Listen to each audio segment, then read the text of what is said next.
nightmare. Hello and welcome to Cinema Subculture, the podcast where we discuss everything strange, obscure and downright messed up in the world of movies. My name's Gary. And I'm Simon. Welcome to episode 21. Human Centipede 2 Yes. / a wee bit of 1. Right. Just for reference sake. So this is a film from 2011, I believe.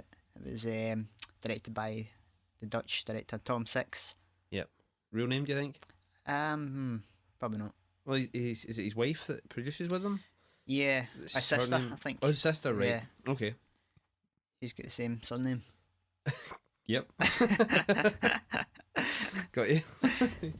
I don't know if that means they both Let me just changed check it or Wikipedia. maybe they Yeah, both nope, yeah, she does. Two- That's right. two stage names. They both. Yeah, I changed it guess to the so. same thing. I Could mean, be, it seems... It doesn't seem anything on the internet about Alright. it being a fake name, but Who anyway, knows? might just be a cool Right. name, you know what I mean? Yeah, so he directed, or he released, Human Centipede 2 in 2011. The first one was out in 2009, would that be right? No, 2010? And I believe he said he wanted to make the first one look like My Little Pony. Right. I mean, successful? Second. I'd say so. Yeah. I mean, we should probably reference or talk about the first one a little bit, Okay. shall we? Yeah, sure. We watched that, you watched I it? didn't watch it again. Right, okay, so I watched it that's the first time I've seen it. So, Right. apparently the title or the premise came from a joke between him. He was talking about what he would do to like child murderers or whatever. Right, you know, okay. he stitched them mouth to anus to a big truck driver. Oh yeah. I quite enjoyed the first one. Okay.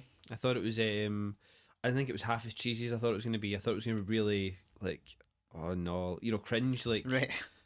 you know what I mean? Like, some people are probably sitting there saying it is fucking like that, but I didn't think it was. I've seen worse. Right. Okay. I thought it was very polished looking. Mhm. You know what I mean? Quite a traditional, like, torture porn kind of, like, I've never seen Hostel, but something like that. You know, like, Right. kind of that premise. Mhm. You know what I mean? The American girls. You know, the car breaks down. Right. They stomp through the forest and one's shouting at the other ridiculously, and then they get mutilated by a German doctor. Right. But I know I quite liked it. I thought the guy that played is it Heiter, Dr. Heiter? Right. Yeah. Yeah, I thought it was very over the top, but I thought it was quite good. It was quite chilling at first when he was the doc there and he was drugging them up and things like that. I quite enjoyed it. I did. Right. What did you think? The only thing I felt with it was, it didn't feel like it was that well made in the sense of a traditional horror where it was no tension. There was no really suspense to it because I think it didn't fulfill itself as a like body horror type Right, thing. yeah, no, okay. Because Yeah, that's what if I remember rightly, you don't really see any of the actual surgery. you see like incisions and cutting, Okay. and you see like cutting the flaps at the ass and Alright. like cutting the cheeks, Okay. and you see him like pulling out the teeth with you don't see lots of it, but you Right. see it. Okay. I mean, there wasn't a lot of blood and gore, but I thought for what it was, like a very kind of, as I say, that kind of style of thing. It was a very clean feeling, Yeah. quite sanitized, very kind of, the whole 100% medically accurate kind of thing. Right. Like it very much, it felt quite sterile. Right. You know what I mean? Like, again, that's me comparing it in my head to the sequel, I guess. That's the way I would describe. Compared, the first one felt very sterile and clean and very polished and of a look. Like Right. the effects and things like that. There wasn't loads of blood everywhere. It wasn't. Yeah. Well, I felt it played more like a kind of serial killer movie where you've got the victims trapped in the basement or something, and yeah. as the tension is them being discovered Yeah. or trying to escape, but it wasn't really effective as that. And it was kind of had a lot of sort of comedy in it. It was played slightly for comedy, but it wasn't quite campy enough to be like a total like fun kind of exploitation thing. It was somewhere just kind of floating in the middle of all those areas. I'm just asking, like, what parts specifically did you think were funny or playing for the comedy? Well, I felt he was quite a campy villain, but it felt it was very over the top. did you feel it was quite serious I don't know. I did. in tone? It has been a I while. felt it like it was almost like eccentric.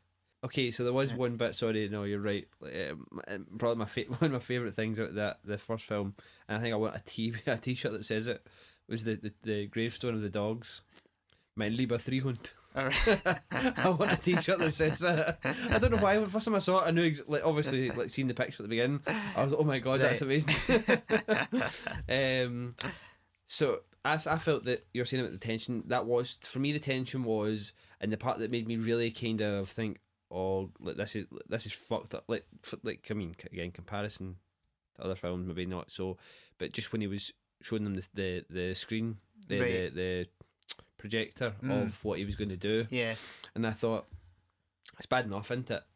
But he's literally in detail, he's telling them exactly what he's going to do to them. And I thought that to me was where the tension came up, because, and you know, because you were like, I mean, you knew it was going to happen, I guess, but I guess you could have maybe suspended a little bit of belief and thought, is this really going to happen? Okay.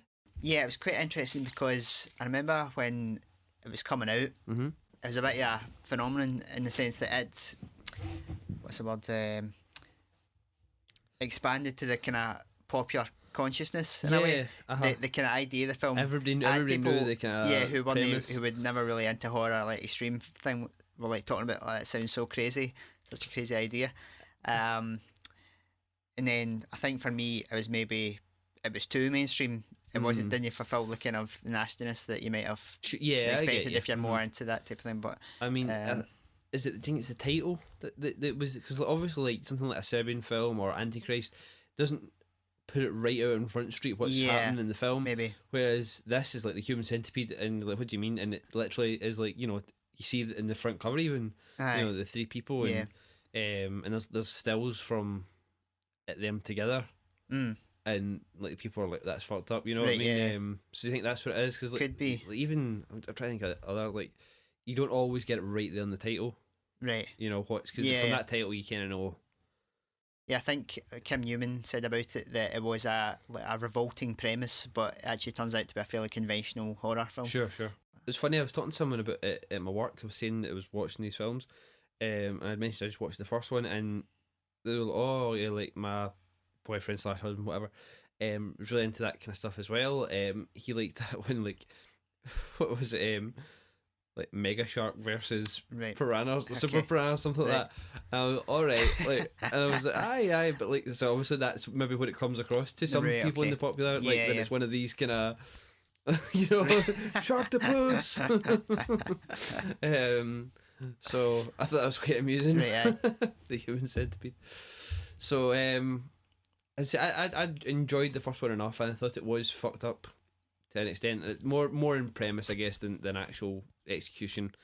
I thought it managed to pull off, you know, enough of a idea of what was going on without going too graphic, I guess. But I think the kind of propaganda around it led me to believe that it was going to be worse. Right. You know what I mean?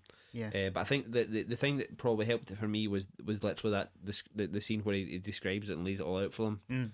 You know, the cutting of the knee tendons, and I mean that was I was like, oh my god, like, that's fucked up. Like, that's, it just felt, that's so cruel. You know, it just really felt like, can't believe he's gonna do this to these folk.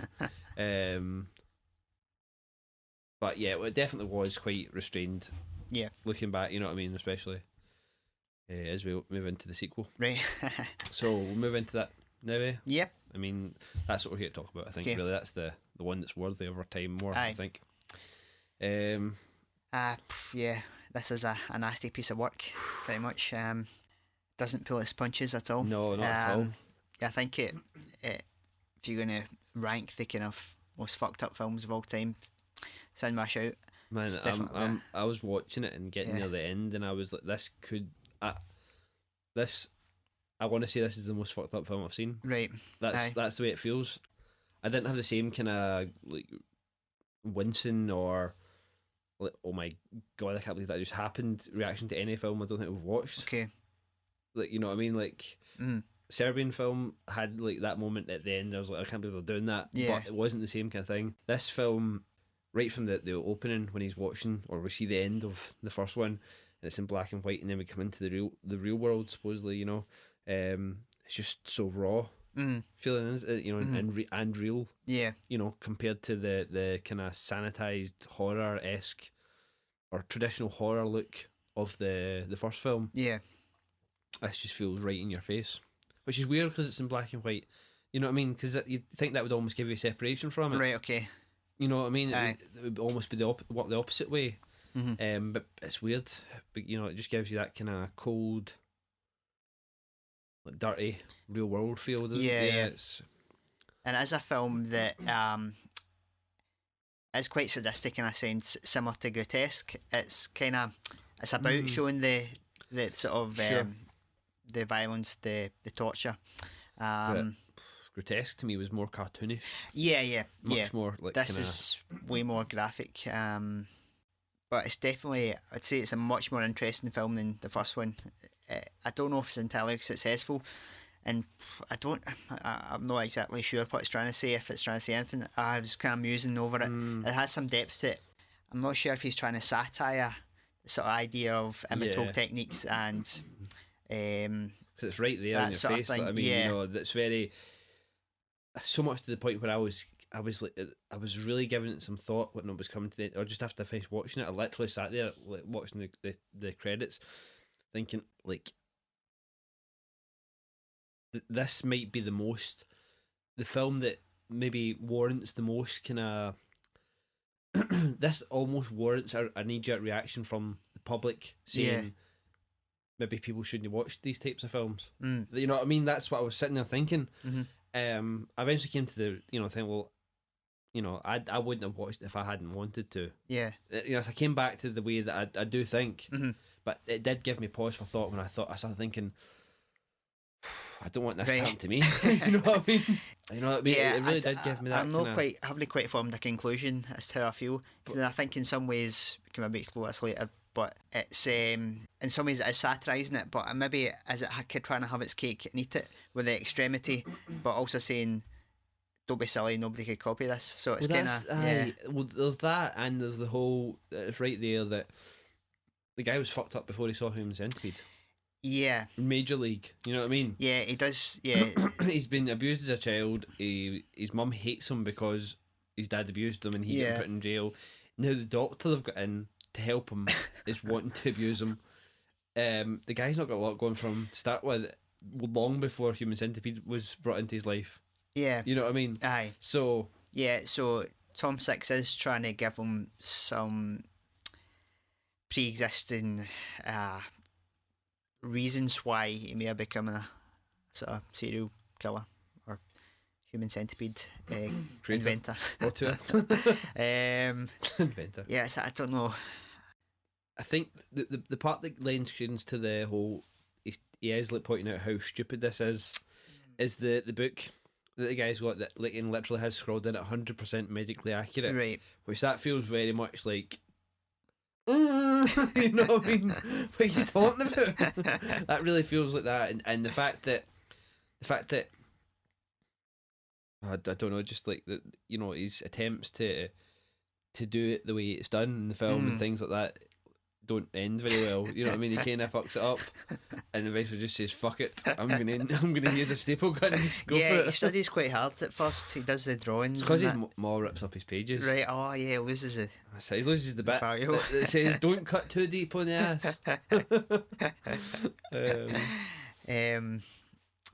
But also, yeah, it is quite an unusual sequel in the fact that it's exists in a totally different universe from the first film. Sure.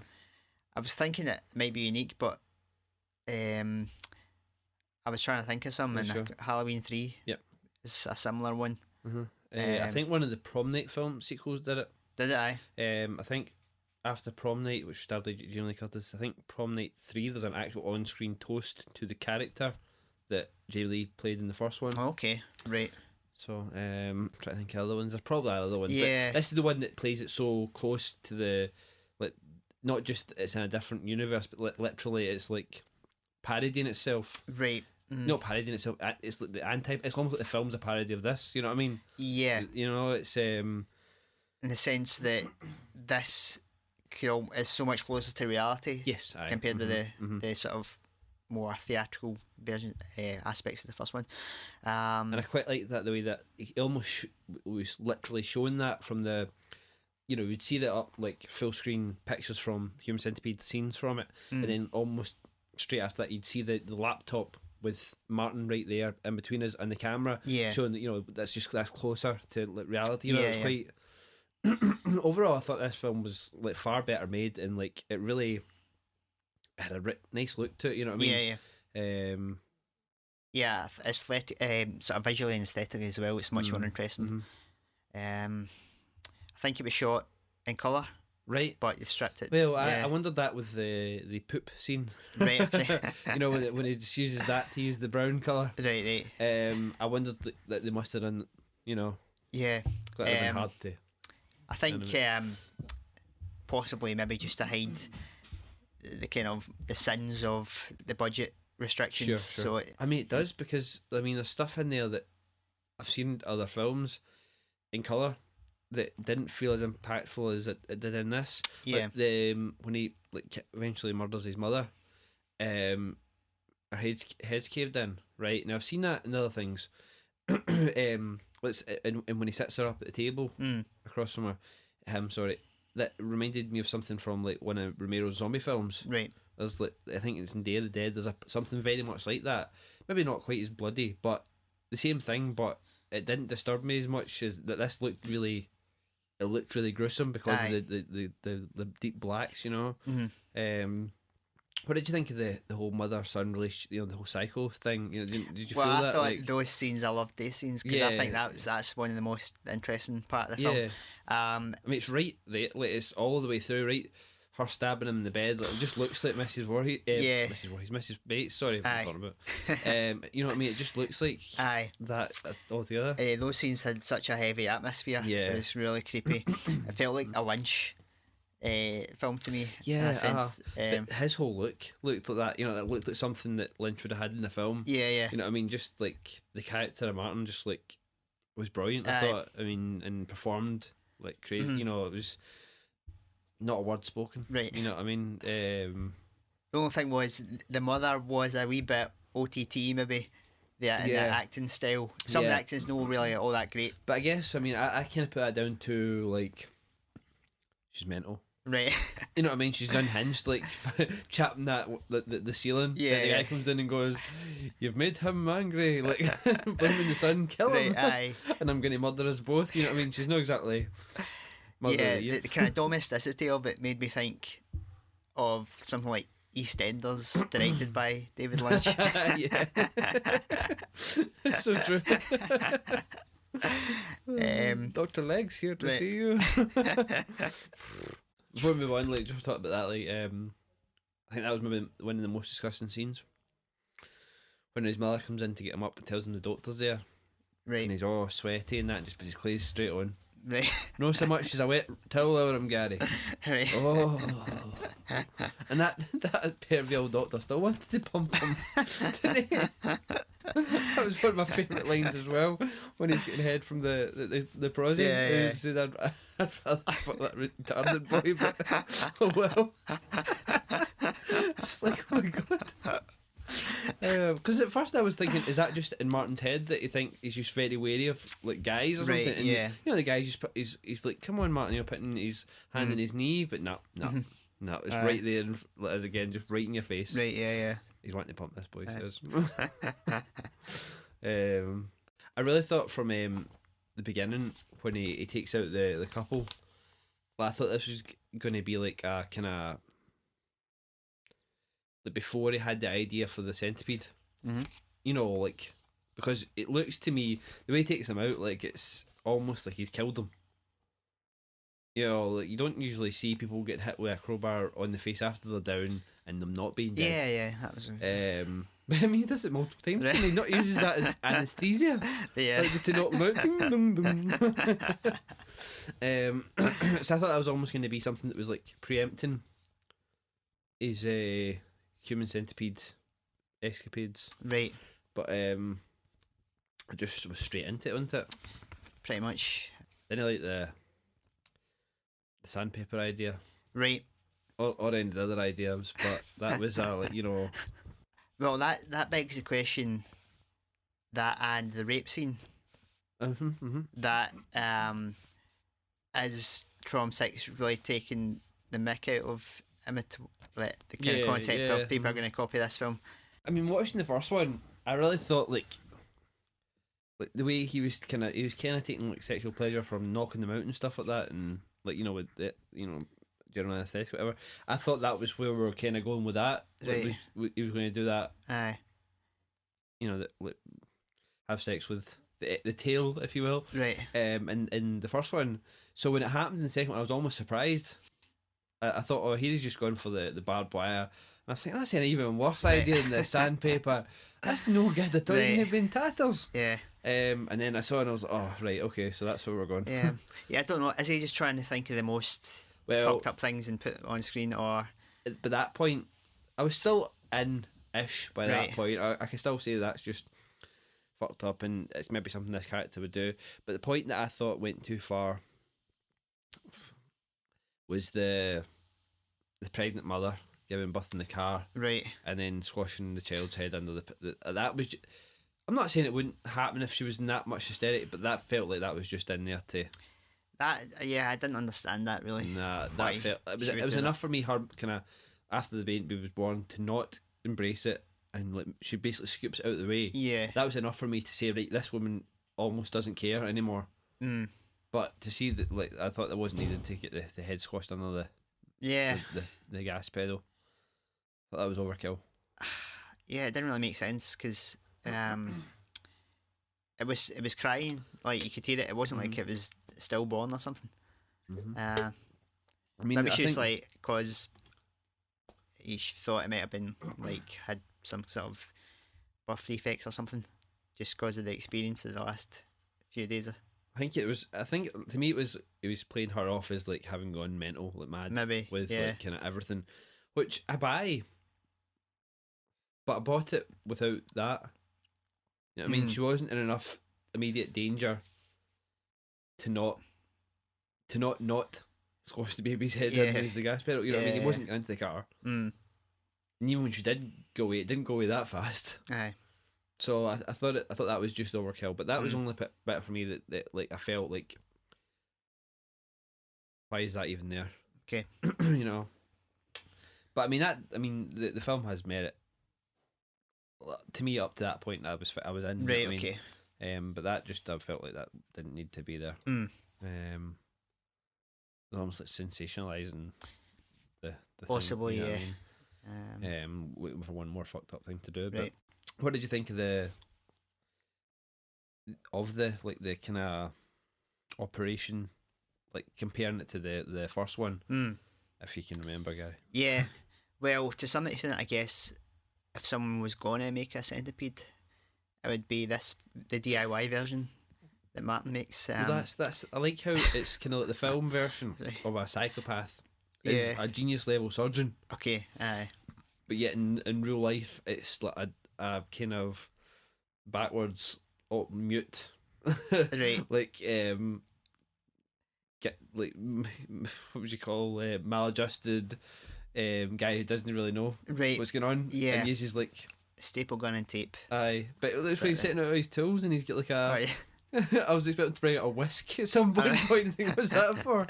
Like, you know, they were so random collections of tools. And I loved how it was trying to parody everything that Heiter had done in the film. You know, he was very much playing, and I thought that was quite powerful because you could see just that he was totally out of, and he was going for it. He was trying his hardest to be this guy. Right.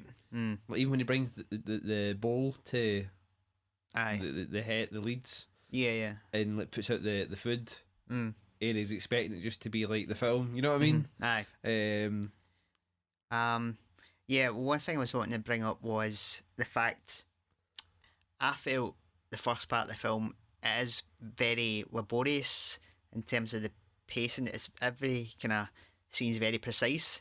You follow Martin, and you're showing every single thing he does, which I felt was kind of unnecessary at first, but I think the point of it is when you get to the actual construction of Centipede, it follows the same thing, and that's when the kind of it pays off in a sense. Don't know if that's the right way to phrase it, but that's when you get the actual content.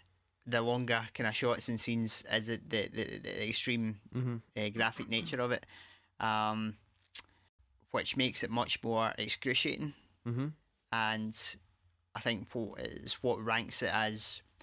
It doesn't shy away from it and gives the film its power. But I don't quite know. See, I can't quite tell if you're meant to enjoy it as Tom Six expecting you to enjoy it, or is he going for something like Sallow, which is a really nasty film in the same way, but it's not a film you're meant to enjoy watching. See, I get where your conflicts come from, because it seems like where he goes after the prostitute, yeah, and she maces him in the stairs, right, and it just cuts to him like already having knocked her out, right, okay, like, you know, it kind of skips that bit, and it's almost comedic, right, or almost like you're meant to be rooting for him. Like the two girls that are out clubbing, and one of them spies him like wanking in the cupboard, and then next thing is they're lying, and he's knocked them out, attacked them, and they're lying like naked in his warehouse, whatever. And you know, that felt like kind of like you're kind of meant to be rooting for him a wee bit. You know what I mean? It almost felt like an action film where someone says something, and he's like, "Well, fucking see," right? You know, and then do shit done. So I get what you mean. Like there was parts that were like laborious, but I liked that because, especially with the whole asthma thing, there was a few points where I was like, this guy's going to keel over before he gets to create his, and I thought that would have been quite an interesting way to go with it. Wouldn't have been maybe as gory or as kind of, that might have been a bit like too comedic maybe, to have, you know, get all these people together and then just like keel over from asthma attack or something like that, and that's the kind of thing that's fucked up, is they're left locked in this cupboard like forever. But when he was collecting his people and thing like that, and there's one of the guys that manages to get his mouthpiece off, and he starts shouting at him that like a Human Centipede is just a film. Oh yeah. And then he feels that he has to shout to everyone else that he's going to stitch us up in that nasty mouth. And then everyone goes, yeah. Well, that's kind of a key line. So isn't it? If you're going to, if it is, I think it's definitely a satire to some extent. He's thrown that in there, whether or not it comes off as a kind of fulfilled kind of critique or idea in the film, I don't know, but it does make it feel like they are trying to have their cake and eat it. You know what I mean? Possibly, because it is so graphic, and it does go so far. That the attempts at saying this is a bit stupid and like this would never be happen are lost. You know. So yeah, look back to the operation, which was a lot more brutal than obviously the first one, which people were unconscious. You know, I thought it was I mean, for me, it was the knee cutting. Right, yeah. That was pretty bad. That was the bit I was like, oh my god, like this can never happen to me. Please never let this happen to me. It was just the fact that like they were knocked out. I mean, he killed one of them. Was probably thought he'd killed the pregnant woman. Right. But just knocked them out again. Aye. So they're not even knocked out properly, and he's just like digging into their knee and snapping that tendon. It's not good times, man. I was really like, don't do that. Right. Yeah, and we've got some pretty graphic dentistry with a hammer. Aye, exactly. But I mean, that's bad. I mean, don't get me wrong, that's bad. But I just don't do that to my knees. Right. Come on. So what happened with the guy? Like the next door, it wasn't the neighbour. It was the other guy. One of the. Was it? Or the guy that was shouting at the camera because the ticket machine wasn't working. Oh, right, aye. Who he tries to cut the patches in his ass, right, to go into the cheeks of the person behind, and he just ends up dying, right, bleeding out. And then he starts crying. Right. He does that a couple of times, you know, the crying in a fit of rage. Yeah. And that's like kind of meant to be like him being this child like figure. Referred to as a midget a couple of times, isn't he? Yeah. The victims maybe say something about that in the sense that they're not fleshed out at all. Sure. But yeah, they've got one kind of defining factor to each of them. You know, like kind of dick boyfriend. You know what I mean? Yeah. Quiet girl. Pregnant lady. Which possibly enforces the kind of sadism of the film, which is something that the BBFC stated, I think. Yeah, I read that somewhere. So I don't quite know. Are we supposed to sympathise with Martin? At some points, it felt like that. Yeah, none of the victims really deserve it. No, Is it? They don't. He could have done it like giving Martin some motivation for killing them in his psyche type thing. mean, the neighbour guy. Right? Yeah, something like if that carries on. The boyfriend guy, he's giving him stick. Well, yeah, but he'd already kind of decided to take them out. It's when he had the crowbar and just puts it over his shoulder. Yeah. Again, at that point, I wasn't sure if he was already into the killing game or if he'd already made his mind up to do this yet.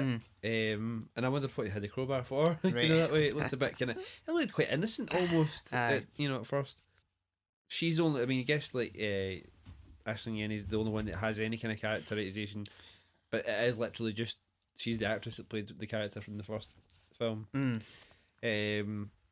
But I mean, that guy that was saying that shouting at the camera that we don't hear. He doesn't even speak a light. We don't get to hear him at all. So he's literally just to make the numbers up. Were you disappointed at all that it wasn't a 12-man centipede? Well, yeah, he lost a couple, didn't he? Were you disappointed? I was a bit disappointed. I felt a bit robbed. Okay. You know what I mean? Because I heard it was 12 people. Right. And two of them did. I thought I was waiting. I'm going to get the other folk. I guess he'd already started doing his business. Right. He seemed to be quite obsessed with getting into poop along the chain. That seemed to be his big kind of get off moment. Yeah. Although it was like it was kind of like the whole I'm going to do this Human Centipede. Right, so I'm gonna do it exactly like it was in the film. I'm gonna cut the shapes and everything and stitch it all, and that's great. Oh fuck, that's taking too long. Right, staple them on, dun. Right, so it does all that. Right, and then he's like, right, now I'm trying to squeeze their tummies to make them shit. Right, oh, that's taking ages. Right, let's go for the laxatives. Right, inject that into. That's great. Right, everybody's doing it. Yes. And then he spewed. It's like he's almost like this was a fucking terrible idea. Like, it really was. Like he was having because as soon as he smelled it, he was like, this was a bit shite, wasn't it? Oh. But I mean, not he had many good ideas, but yeah, that seemed to be his kind of purpose. I was hoping that would be his one line would be. Feed them or something like that, some sort of ode, because that was like maybe his favourite line or something, because that seemed to be what he was obsessed with. What I was want to say was his ultimate demise. Sure. Is a sort of shows the film does have a sort of conventional morality to it, in the sense that evil men get their comeuppance. Does he? Did you take like? We see at the end. The last shot. Yeah, well, that looks like the shot from the beginning though. Again, so like he obviously gets the centipede up the sphinx. Right. I don't know what you're wanting to know. Yeah. But that last had a lot of energy left, didn't she? After all that, I mean, all the folk have been murdered to Hannah. Right? Yeah, well, she was one of the freshest, I suppose. I thought the bit she was as well. That's true. Or the nutrients. It looked like chicken soup. Protein. The bit where they turn the light off. Right. And then he turns it back on. I thought like the way it looks as if like she stood up like a centipede. Yeah, right. But I didn't get how she got from there. Like she barely managed to get over to that light switch and reach the light switch.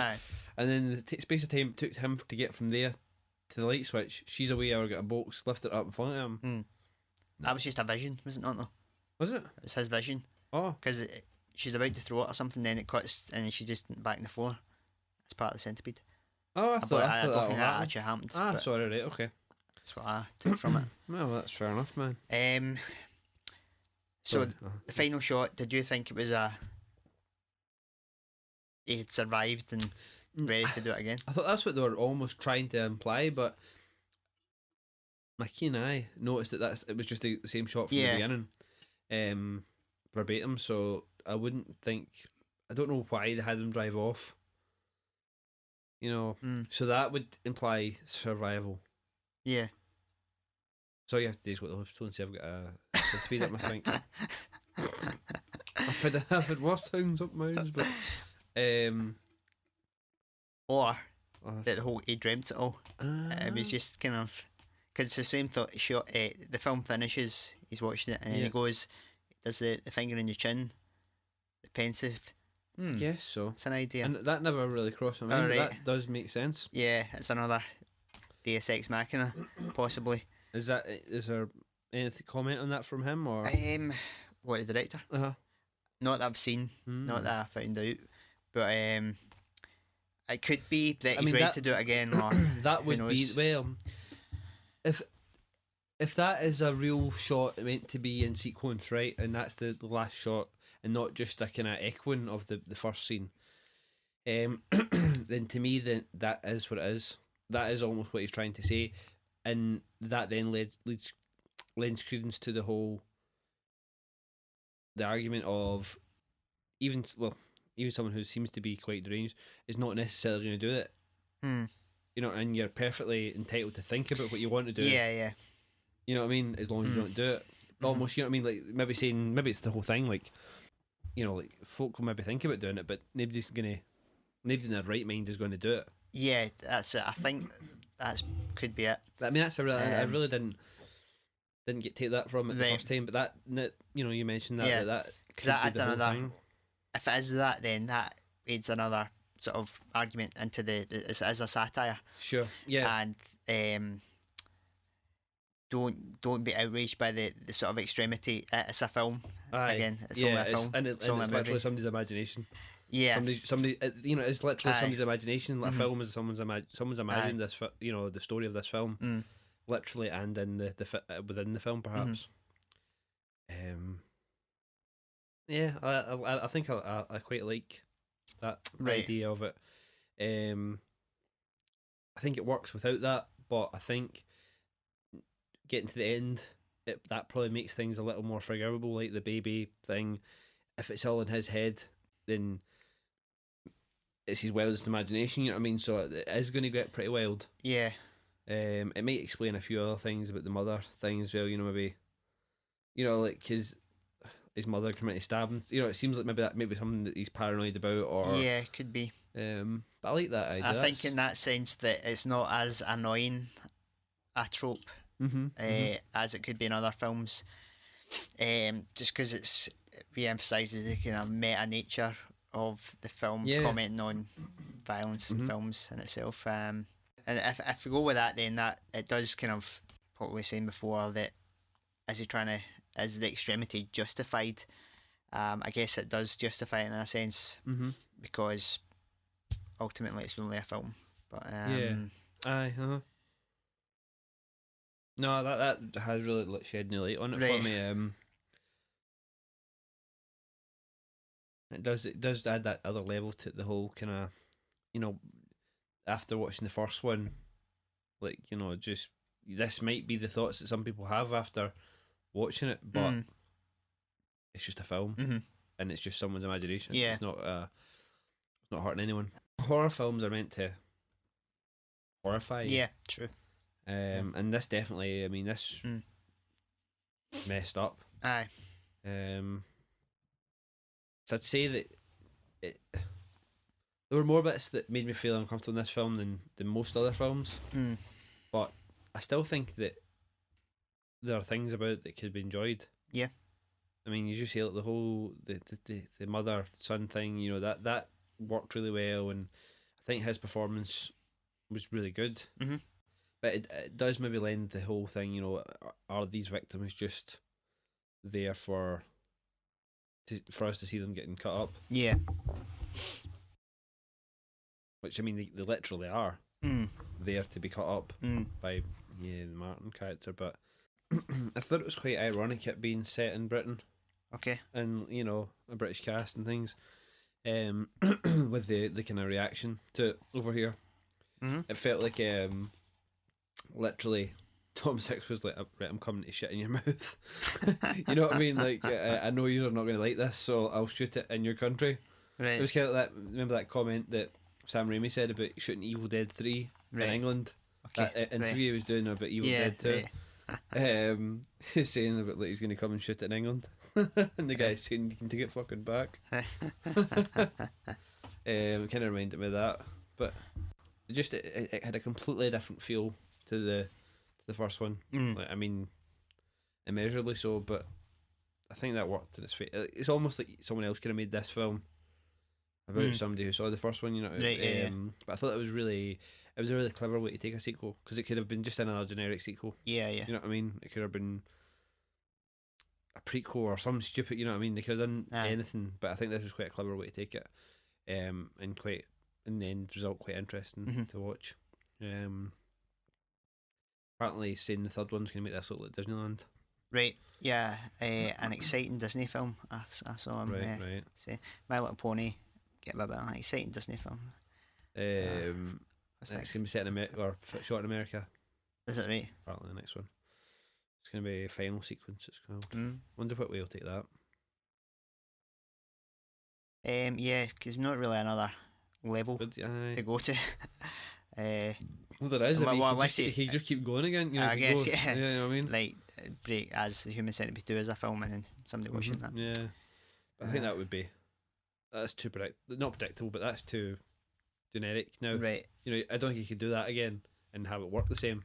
Yeah, it's kind of, you do it once, then it's kind of void. I don't know. I really don't know.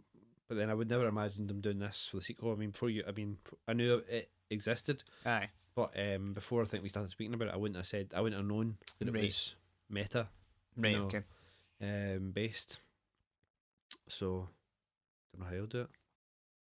Right. So, this film is notoriously cut in the UK. Banned at one point, I believe, eh? Yes. Yeah, how long was it banned for? It was passed after cuts on the 6th of October 2011. I don't know when it was originally submitted. In June 2011, the British Board of Film Classification refused to classify Human Centipede 2 for direct-to-video release, effectively meaning the film could not legally be supplied in any format in the UK. So that was June 2011. Yeah. Basically, the reasons for that were little attempt to portray any of the victims in the film as anything other than objects to be brutalised, for the amusement and arousal of the central character, as well as for the pleasure of the audience, which underlined. See, I don't know that. As it's the thing with Sallow, as I said, are we supposed to enjoy it? I don't know. Right, I mean, there's something I was going to say about this actually. That was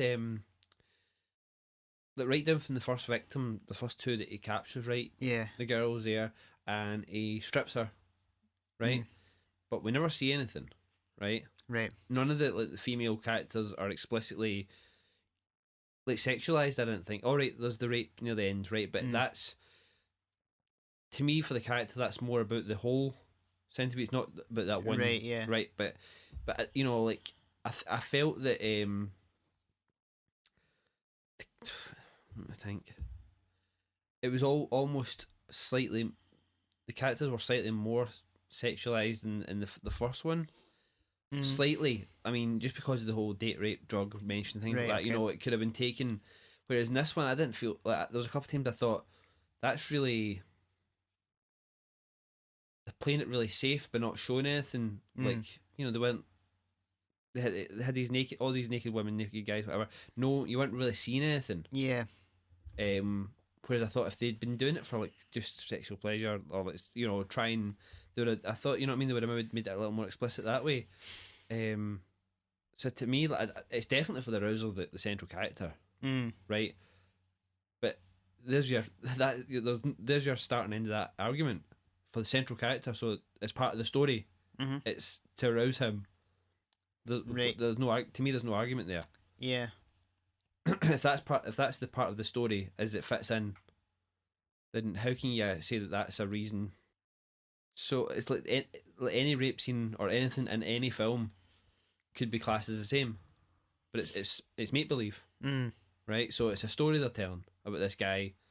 So it's not real, right? So them saying that, but the the sexual arousal of the audience, okay, that's a more valid argument for something to be banned. But I don't see how that could be thrown in this film. Did you get your sandpaper out? I didn't know. No. I didn't even get the barbed wire out. And I had it sitting right there. Didn't even reach for it once, Gary. But you know what I mean, though? Like, yeah. I feel that's almost like kind of. It's like, okay, you can't make a serial killer movie. Exactly, thing, yeah, I mean, it's like saying, like, in or the you can't slasher have films, it's a like. dislikable lead character. Yeah. Like, these characters are just in this film for this guy to kill. Yeah. That's part of the story. Yeah. The guy's getting off on it. Aye. But at no point did I feel that it was encouraging the audience. You know, I didn't. You know what I mean? It's something like the argument for grotesque. I'd say there's a bit of an argument there, maybe that it could be interpreted sexually. Right. But this didn't feel like that because, as I say, there was nothing explicit really shown. Aye. And also hate that argument of, we've mentioned this before, but that's based on a certain premise of a filmmaking decision where you have like fully fledged, every character's has a psychological motivation, but you can equally make a valid film where every character is psychologically really thin. Yeah, so and it's again, like taking it on. I mean, again, alright, I missed it, fair enough, but once it's pointed out to me, I can see. But taking it on the fact that this could be this guy's imagination, then the characters have no need to have anything other than a two-dimensional persona. It was from his point of view, so that kind of explains itself. But I mean, it is fucked up. It's a fucked up film, right? But I don't feel that it overly sexualized any of the characters. To me, I didn't. Also, there's a strong focus throughout the film on the link between sexual arousal and sexual violence, and a clear association between pain, perversity, and sexual pleasure. Risk that harm is likely to be caused to potential viewers, etc. So again, they're arguing that people are going to be getting the sandpaper out. Yeah, definitely. I mean, if that's your game, then do it. But no, I mean, I was going to say, well, the sort of sexual aspect of it. Supposedly, Tom Six was saying that one question he always got regarding the first film was why the Doctor didn't have sex with it. that was one of the things that I like. You know, was that I think that I was almost like it feels like that might happen. Right. But I wasn't disappointed when it didn't happen. Yeah. So it was due to audience demand. That's it, isn't it? It really is. I mean, you can't really blame the guy like, if he's getting it. You know what I mean? I mean, the guy was probably having a good old laugh to himself when he was doing it. You know, when he was writing it. The Doctor didn't have sex with it. So originally the BBFC they decided it couldn't be dealt with through cuts, so it was an outright ban. Right. And then it was resubmitted. It was actually Eureka who distributed it. Okay. So past 18 with 32 cuts across 8 separate sequences, totaling 2 minutes 37 seconds. So the cuts included a masturbation scene, the teeth being knocked out. I bet there's some fucking cuts during that masturbation scene. Right. Some fucking skin deep cuts, you know what I'm saying? Stapling the lips, graphic site of forced defecation. Chewing to splat it on the screen. The barbed wire, the baby being killed, and graphic site of injury as staples are torn away from the individual's mouth and buttocks.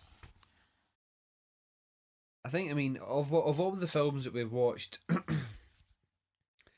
this probably, as I say, reaches the limits, reaches up to the limits of where, like, you think, okay, you know, most people that see this would say it's fucked up, right? You know what I mean? And you think, well, this has out of everything we've watched, this is, you'd say, right, if the BBC are going to have a problem with any of the films we've watched, this would be the one. Right. You know what I mean? Out of everything we've seen, you could say that they're most justified in having like taking an issue with this one.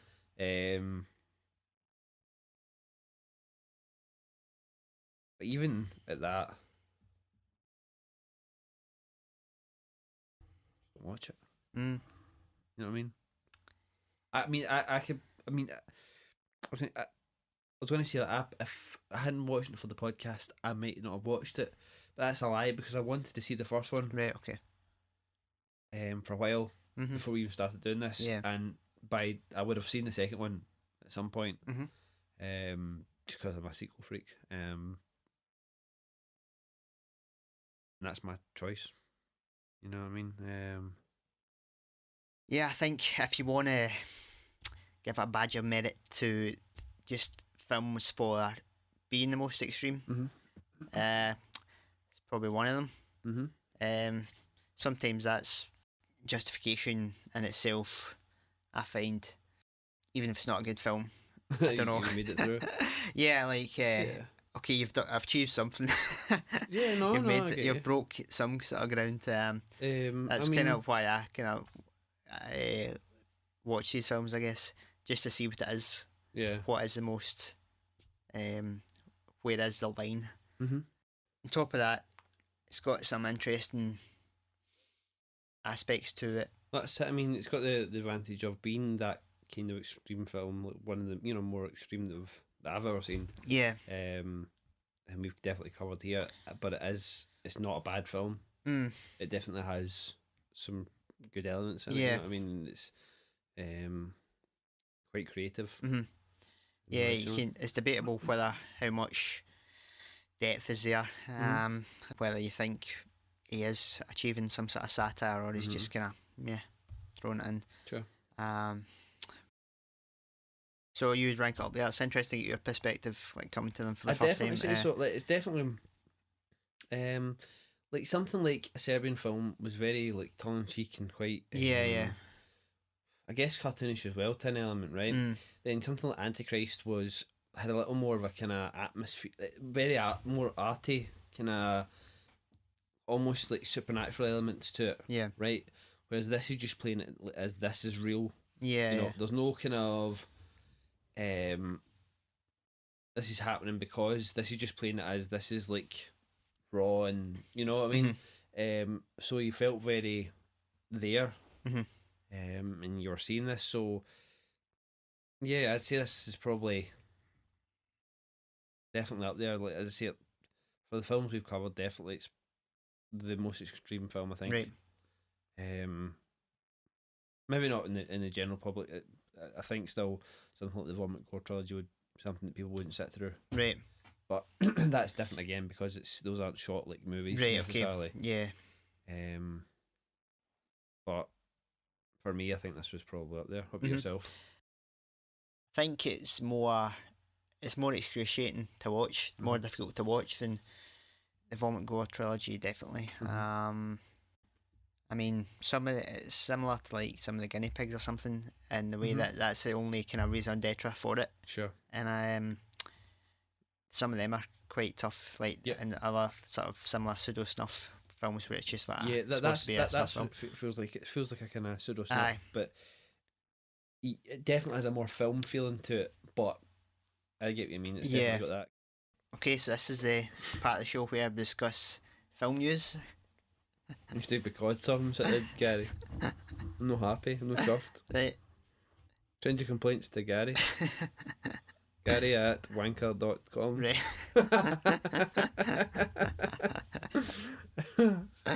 No, seriously. Right, go for it. So, well, we mentioned the Arrow. Sure, the new announcements. Yes. Got you. It's a wee bit out of date now, but yeah, but I mean we've been from the 23rd of January. Maybe I mentioned like the kind of pseudo new kind of get up of like maybe it's going to be a little longer between episodes. Like just because it's been a wee while since we did episode 20. Usually we look at about 2 weeks, hopefully, between episodes. But it's getting kind of tight, especially for editing and things like Aye. that, and watching another film. So just to like kind of put it out there that sometimes it's sometimes going to be like 3 weeks. Yeah. Between 2 and 3 weeks. We'll do our best. Right. But just to let you know that we're not taking big breaks or anything like that. If we're going to take a big break, we'll let you know.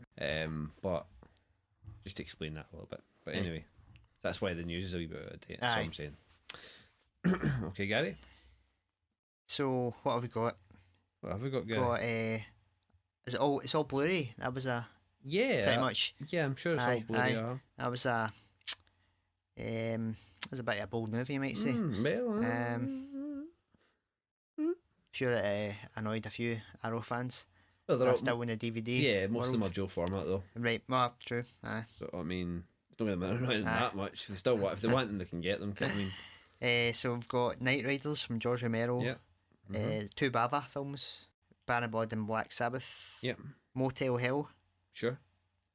The Key and All Ladies Do It. Mm-hmm. Spider Baby from Jack Hill. Blowout and Foxy Brown. Sure. I was quite excited about Night Riders. I haven't seen it, but I had seen a lot of stuff over the years, like in Romero documentaries and things like that. Him working with Tom Savini and things like that. So I haven't seen it. So I think I'll maybe just. I'm surprised. I'm sorry that it's not getting a slip box release. Right. Because obviously there's 2 releases already out from Romero that have slip boxes. But I'll probably pick that up. And I'd quite like to pick up Blowout as well, though I'm not sure whether I would pick the Criterion up for that or not. Right. It's a nice steelbook though for Foxy Brown and Blowout. Yeah, not bad. I think Foxy Brown actually prefer the I standard. thought that actually. I thought the cover for the steelbook was a bit kind of in your face. Yeah. But I quite like that artwork for Blowout. Yeah. It's quite interesting. But I mean, all in all, it's a decent enough. There's none that I would say that are terrible, like choices. Right.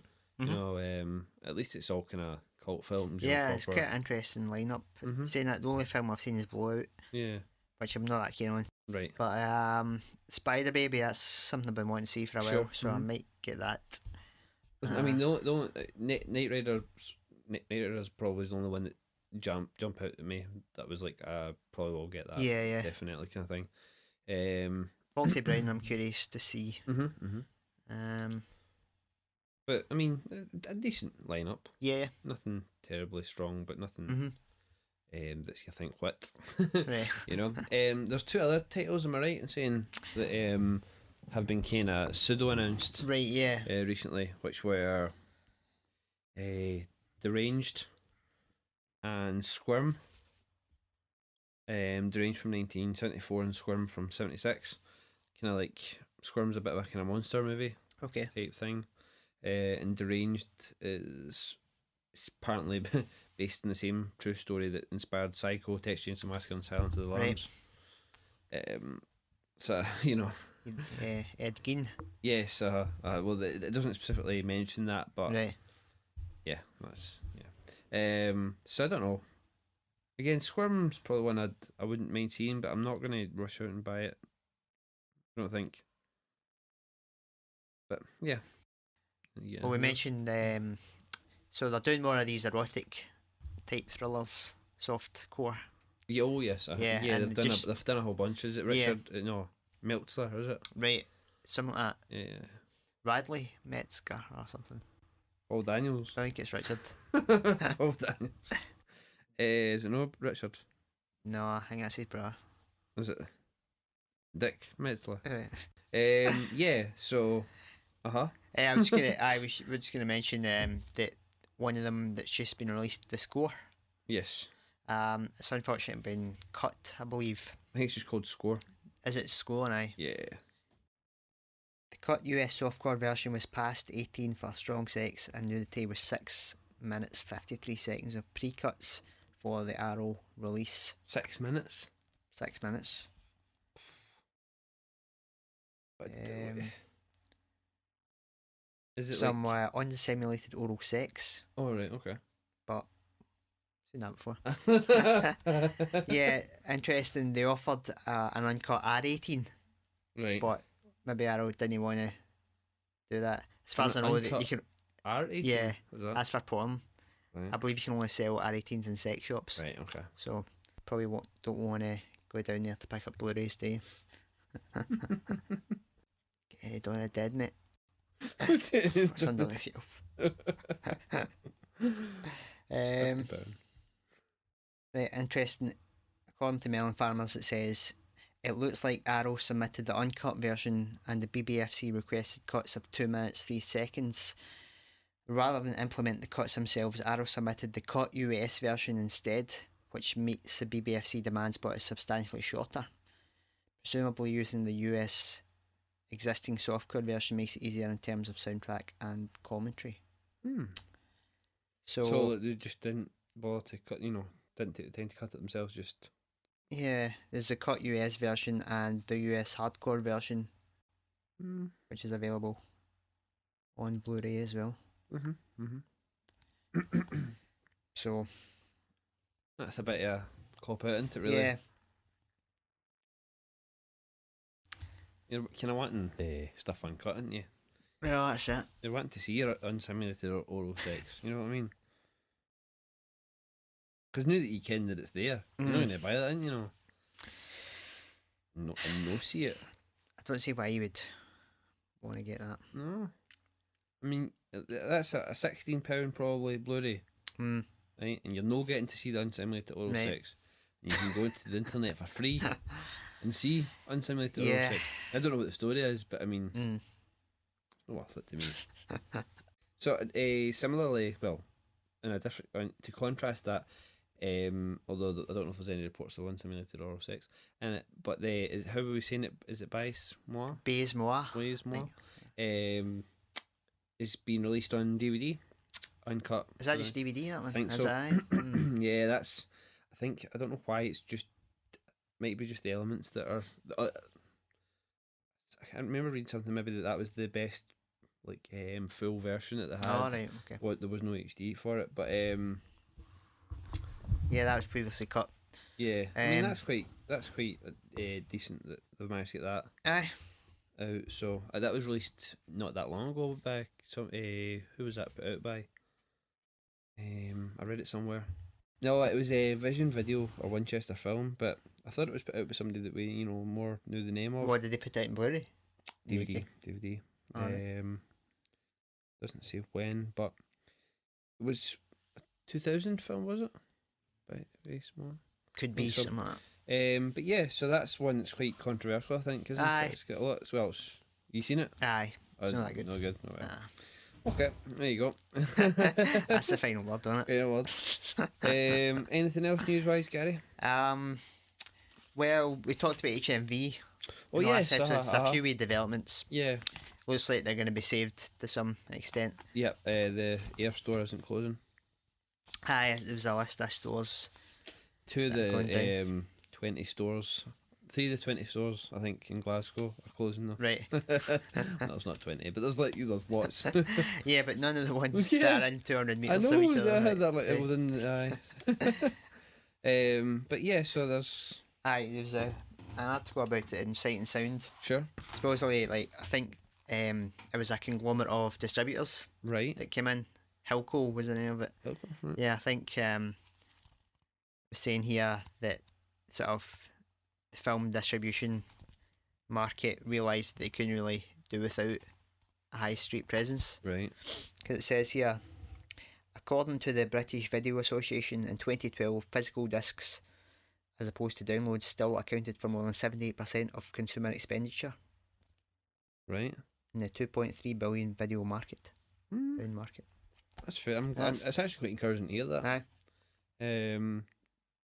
But no, I mean, to be fair, I mean, we were up in Glasgow, but last weekend, weekend before that, and so I mean, they're doing this Blue Cross sale at the moment in HMV, and it's one of the best sales they've had for a long while. The percentage you're getting off, you're getting some decent deals. You know what I mean? And you just can't help but think they've shot themselves and thought we need to make some money. That really feels what it feels like. Because they didn't have that on before this hit, did they? No, I've heard they have done that before though. Oh no, I'm not saying they Right, haven't done it before, but it right. just feels like they already had the sale on Right. post Christmas, you know, Okay. and they were kind of like, oh, you know, this is a sale, but then it felt like, right, fuck it, we need to like get every penny, and it's like it almost felt like if that was going to be the end of them, that was a little too late, you know what I mean?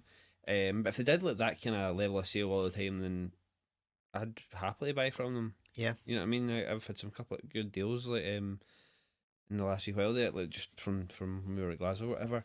Yourself as well. I think you got a couple of decent things. So long may it continue. Hopefully they'll realise that if that's the percentages they're talking about, then they need to cater a bit more for people coming in and saying like, we're not going to rip these people off. Aye. You know, so that's not a bad thing. Distributors with mainstream titles predict they will lose 5 to 10% of sales and revenues on their films if they no longer have HMV as an outlet. For catalogue titles and more esoteric fare, losses will be far more severe. This is a quote. I think the bigger effect will be on the library product where HMV was pretty much 50% of the market, certainly for independent films, suggests Vertigo's Rupert Preston. Which surprised me, because I thought you're not going to buy like independent like art house stuff in HMV because the selection's crap. You're going to buy it online, it's cheaper. I guess so. I mean, I guess this guy's saying the importance of casual browsers who drop into HMV stores and buy films on impulse can't be replicated online. I mean, to a certain extent, maybe they've got something with the whole. Yeah, okay. There's you and I who like want maybe certain films, and know we can go and get them online. Blah, blah, blah. But there is the consumer that is like you and I who want to see those films, but don't really care about price. If they see that, if they see they've got it, they will just buy it. You know what I mean? And if they are making maybe like, I mean, sometimes £5 or more on it than they would online, or you know, than some would spend online, then that's got to account for something, hasn't it? It's very encouraging to me to hear that people are there's still a large part of the revenue coming from physical copies and people actually going in the store. Yeah. Just don't rip us off. HMV will be happy to shop in, you know what I mean? A wee bit better selection in some things, we'll be happy. That's the thing, the Blu-ray selection's always shit, usually. But they've got a decent horror section in the one in there anyway. Right. In World Cinema, it's alright, you know what I mean? It's okay. But anyway, cool. So we move on to pickups, Gary. Let's do it. Cool. Get your picks out. I'll go first if that's okay. So we had our wee kind of road trip to Glasgow. I picked up Arrow Video's Class of Nukem High and Blu-ray. That's something I had pre-ordered when it was first come out. I've not seen it blind buy, but it's kind of cheesy film that I kind of like. I remember seeing the video cover and like the Blockbuster when I was like little. You know that way you see something that kind of sticks with you in the title, and I always saw it and never ever got to see it. So I managed to get that for, I think in fact I got 2 Blu-rays from that CES or CEX in Glasgow, the big kind of cash converters type place. I had stuff to trade in, so I ended up getting 2 for £5, so that was fine. Also picked up, which I mentioned before that I was bummed about not getting before, was Dark City on Blu-ray, which is out of print now in the UK. Got that for £2.50 effectively with the Class of Nukem High. Also picked up Don't Go in the House from Aerodrome, which is a film that I'd wanted to see for a while. Haven't watched it yet, but got it for £5. It was FOP, wasn't it? Right, aye. Yeah. Video nasty. Yeah, so I fancied getting that. Heard some things about it. I knew Aerodrome did it, and it's... Are they bare bones at Aerodrome? Yeah, it's got a trailer in it. Right. There is a US version, which has a higher bit rate, but it's interlaced. So saying that the quality it would have been better quality if it was progressive, but I think it's got a commentary on it and stuff like that. But I thought I just want to see it, you know. So £5, it's worth it for that, you know. Russell. Also picked up out of print now, I believe. George Romero's Martin on DVD by Arrow. This is one I kept going to get, like when it was a little more expensive and things like that because it was out of print. But got it for like $7.50 in the Blue Cross. It's pretty nice, full frame version and widescreen commentary, poster, booklet. It's a slipcover as well for DVD, which I haven't seen really in Arrow's stuff, but alright, nice enough. Not bad for $7.50. And for my last pickup, I've been trying to get this since we did Evil Dead. I've got my Ultimate Edition of Evil Dead 1, right? And I've got Blu-ray of Evil Dead 2, which is nice looking, that's fine. But I had been looking a lot on when I was reading about the first one, that it was a full frame version. I thought, like, you know, much like the first one of the second one. Right. There was only one way you could get it, was getting Anchor Bay's special edition Blu-ray DVD that they did. Okay. I think it was a special edition anyway that had the 4.3 and the matted 16.9. Right. So I heard about there's a limited edition steel tin. Ah. Like proper, not a steel book, a steel tin, right? Old school. And I thought that's quite interesting, and it's like limited to 50,000. So I thought I'll try and get with it one. I managed to get it for $7.99. Like, which I don't know how I managed it, but they were all well. You're talking about usually going for about 20 quid. Got it for $7.99. Pretty happy with it. Pretty nice. It's like a biscuit tin. Does look like a biscuit tin. Fuck off.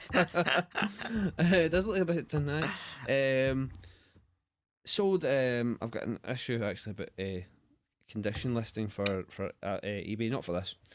Sold as like in good condition. So I was fairly happy with it. It's got a kind of poster reproduction like thingy, little bit of thing in the corners and stuff. But I can deal with that, right? Because I knew what I was getting, and it's pretty rare, right?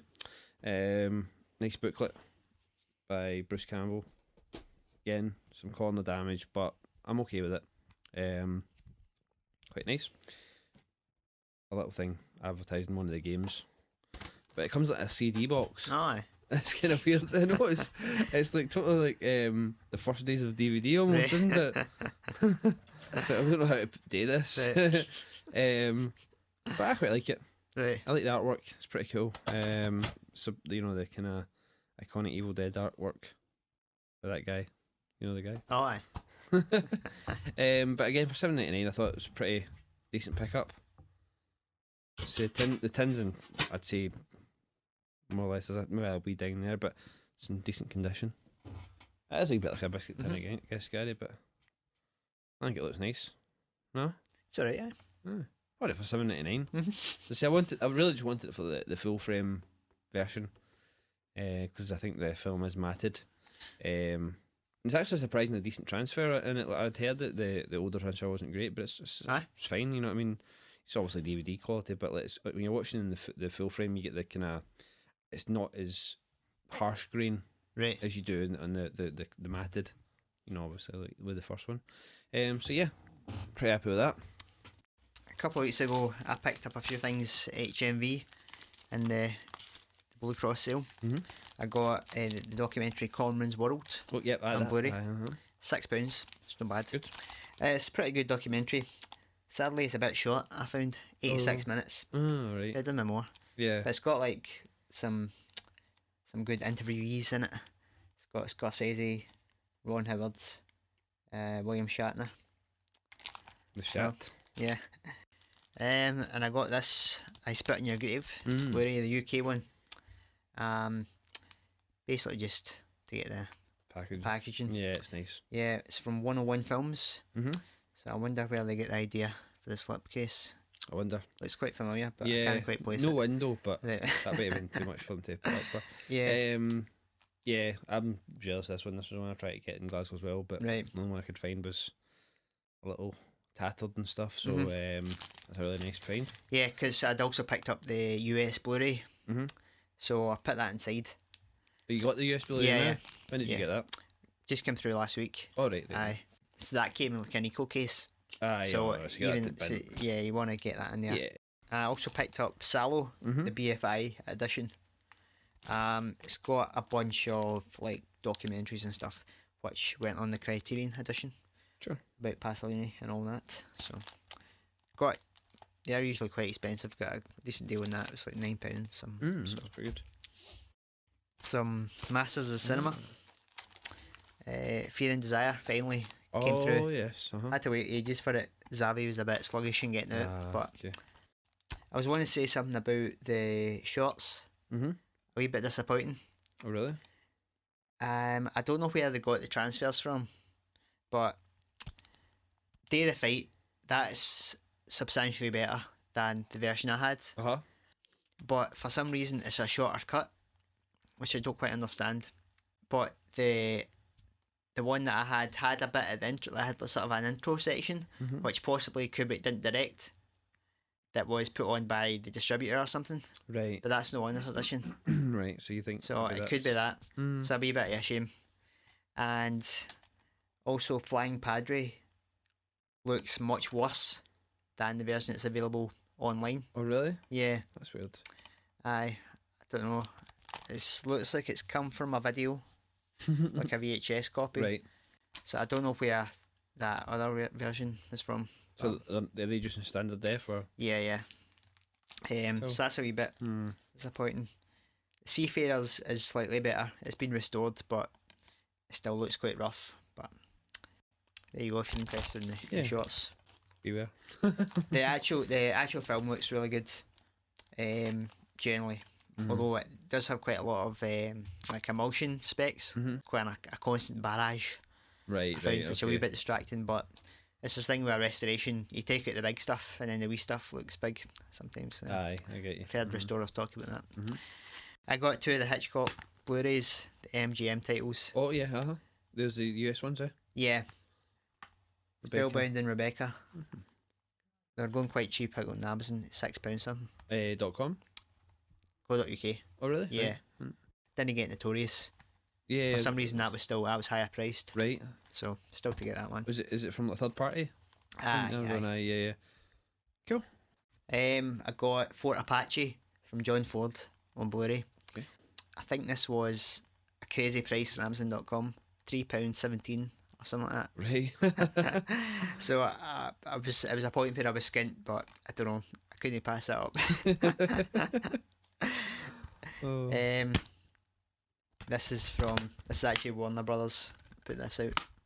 Also, I got one of the Warner Brothers steelbooks. Oh yeah. This is Treasure of the Sierra Madre. Yeah. Nice. It's quite nice, I also got the Maltese Falcon, but I had to send that back because it came with a big dent on it, as if somebody had stamped on it or something. Son of a bitch. So that's coming back to me. And I got the Jazz Singer Digibook. Ooh, that's nice. I haven't cracked into that yet, but it's got some good. It's quite a lot of stuff on it. I think it's a Blu-ray and 2 DVDs. Yeah. Well, that's nice, isn't it? Yeah. That's huge. Is the book attached? Yeah. Yeah. That the US? Yeah. It came with a few wee dings, but yeah. Sometimes I've seen you get a bit of wear there. I don't know if that was sort of that transit damage or it's that album, a Goodfellas one as well. If they sometimes put the shrink wrap on too tight, right, and then when it's like a different colour, like the Goodfellas one's weird because it's like red, but it's got silver underneath, so it kind of shows up when you get a bit of wear and then it stands out. So is that a brand new? Yeah. I love that cover. How much was that? It's amazing. It was came to about £20 or something. Right. Quite expensive. But some Imagine. DVDs to finish off. Yes. The old Black Metal Veins. Nice, finally. From Lust for Valentine. The uncut and uncensored edition, which is unavailable in Blu-ray. Which they released it. It was a shorter domestic cut, they called it, on the Blu-ray version. That's odd. Which I don't see why they wouldn't put this in blue if they were going to do it, because you're kind of penalising people who want to buy the Blu-ray. Because everyone's going to buy this who's going to want to see it. Yeah. So you would think charge them more and you'll get more Blu-ray sales if you put this version in Blu-ray and had the other version in DVD. But don't know, I guess if they did that, it was on other films and they put it out, there might be a backlash, people who don't want to have the Blu-ray. Yes, so. But I watched it yesterday. Oh, did you? Yeah, it's really good actually. Yeah. it goes a bit strange at the end, where he actually obviously manipulates the documentary. Right. It takes it, and the last half an hour goes off, and it becomes a bit more of a film in itself. Right. Okay. It's a bit. I don't know how I feel about that. I didn't realise it at first. I was watching it. I thought, guess a bit fucked up at the end. I'm thinking, is that actually happening, or is it? But then in some of the extras, he's talking about how he was saying to the actors, we might do some sort of role playing stuff. Are you okay with that? Right. So, yeah. So It's still pretty good though. yeah. I got The Haunted Castle. This is my now film, Uh-huh. the Masters of Cinema DVD. This is one of the ones that's quite a recent release, so I'm thinking they won't put it in Blu-ray Right. anytime soon. Yeah. Right. So, Gary, what we on to next? Do we think what we got next for next episode? Our next episode. I think we're going to do another Harmony Korine film. Sure. His second feature, known as Julian Donkey Boy. Got you. Sounds good, Gary. Sounds good. Just want to see. Say that's you've recommended that quite highly. For anyone who's just joining us, if this is maybe your first podcast, welcome. If you'd like to reach us at all, you can reach us on Facebook. Yep. At facebook.com/cinema subculture, or via our email address at cinema_subculture@hotmail.com. If anyone, we've spoken about it before, but we could maybe do with some new artwork for the podcast. Oh, yeah. If anyone fancies maybe sketching something up, we're going to try and work on something ourselves. But if you have any ideas, or if you're of an arty persuasion, which neither, well, I'm not, Gary, really, yourself? Not really. No. Not in the visual arts. Yeah, well, not in the drawing. I'm so good at the drawing. Right. Hit us up. Again, you'll get a proper mention, or maybe you've got your website. Maybe this is what you do. We'll give you a bit of a spot. We'll give you a good pushing. Tell our pals. But yeah, hit us up. So join us next time for Julian Donkey Boy on Cinema Subculture. Thanks for listening.